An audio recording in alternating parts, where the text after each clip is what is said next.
state of power drunkenness embarked upon a Hitlerian final solution for the Indian illegally occupied Jammu and Kashmir.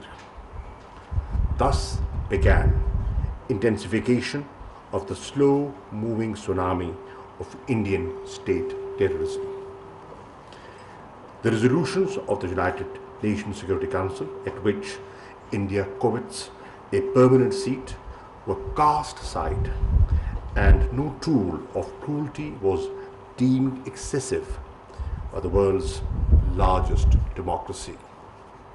2 years on, the Kashmiris continue to languish in the largest concentration camp on the planet.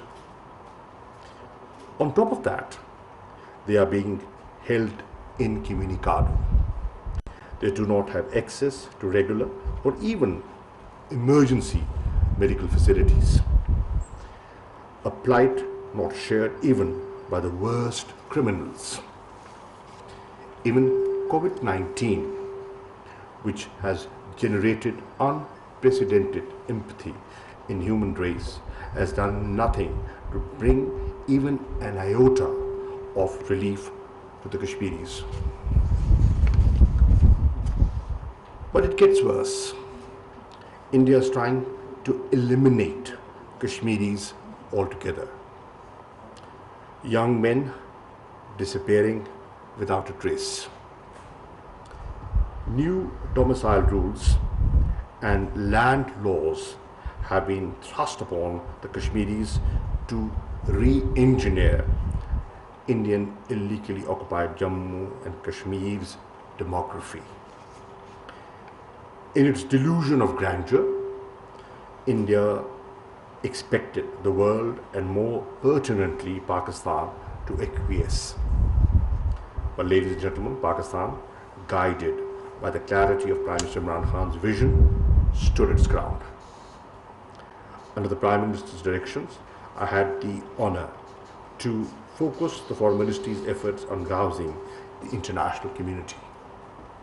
I'm happy to note that our efforts have not been in vain.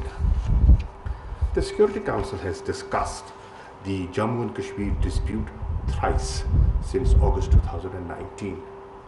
World leaders, parliamentarians, media, humanists, and civil society at large have understood that beyond the smokescreen of Indian sophistry lies Kashmir's perpetual nightmare.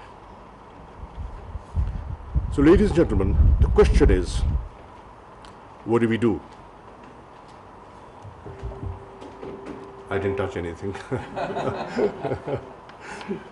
The question is, what do we do? The government of Pakistan is absolutely clear that we will continue to lend moral, political, and diplomatic support to Kashmiris. Accordingly, insinuations and allegations questioning our sincerity are simply malicious. As for the international community, it must continue to exhort India to treat Kashmiris like human beings. India should rescind its unilateral actions and all related instruments of oppressions and state terrorism. It must respect UN Security Council resolutions and let the Kashmiris exercise their right to self-determination. This, ladies and gentlemen, will pull out the dagger which rankles in the heart of bilateral and regional peace and bodes ill for international peace and security. It will unlock the potential of South Asia.